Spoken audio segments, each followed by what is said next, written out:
আসসালামু আলাইকুম। আপনারা আমাকে চেনেন, আমি সাজ্জাদের বউ তামান্না।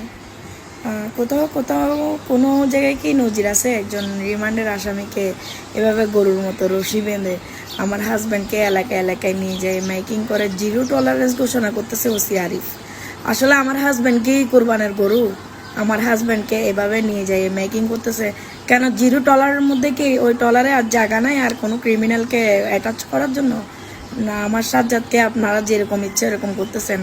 কোথাও কি নজির আছে যে মানে একজন রিমান্ডের আসামিকে এলাকা ভিত্তিক ঘুরায় ঘুরায় একেবারে গরুর রশি বেঁধে মানে যেমন ইচ্ছা তেমন করতেছে প্রশাসন? আসলে কি ওর ফ্যামিলি কোনো ব্যাকগ্রাউন্ড নাই, মানে ওর জন্য কথা বলার কেউ নাই? তো তো এখন আমিও তো মেয়ে মানুষ, আমাকেও 2-3টা মামলা দিয়ে বসে আছে। এখন আমি কি করব বলেন? আমি আপনাদের উপর ছেড়ে দিছি। আপনাদের কি মনে হয় এটা কি মানে মানবাধিকার লঙ্ঘন হচ্ছে না আমার হাজব্যান্ডকে যে এভাবে গরুর রশি দিয়ে বেঁধে এলাকায় এলাকায় নিয়ে গিয়ে আমার হাজব্যান্ডকে অপমানি করা হচ্ছে কেন?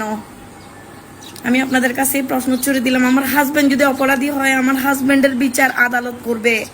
ওসি আরিফ আমার হাজব্যান্ডকে অ্যারেস্ট করে নাই, আমার হাজব্যান্ডকে সুচি অ্যারেস্ট করাইছিল। আমি এটা বারবার বলছি যে ওসি আরিফের কোনো ওইখানে সুযোগই নাই। বসুন্ধরা সিটিতে আমরা ঘুরতে গেছি, ওই অবস্থায় আমার হাজব্যান্ডকে সুচি দেখছে।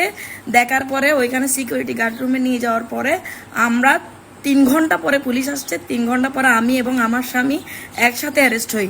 আমি পরের দিন ছুটে আসি। আমার হাজবেন্ড যখন তামান্না তামান্না করে চিল্লাইতেছিল, আমি তখন আমার মোবাইল হারাই গেছে, তাই মোবাইলের জন্য 5 মিনিটের জন্য আমি নিচে নামছিলাম। একসাথে অ্যারেস্ট হয়েছি। ওসি আরিফ বা সিএমপির কোনো কমিশনার আমার হাজবেন্ডকে অ্যারেস্ট করে নাই, কিন্তু ওরা সিম্পেথি নেওয়ার জন্য আমার হাজবেন্ডকে আজকে রাস্তায় নামাইয়ে আমার হাজবেন্ডকে এত অপমান না করে উনি কি গুলি করে মারতে পারতেছে না? এই যে আমার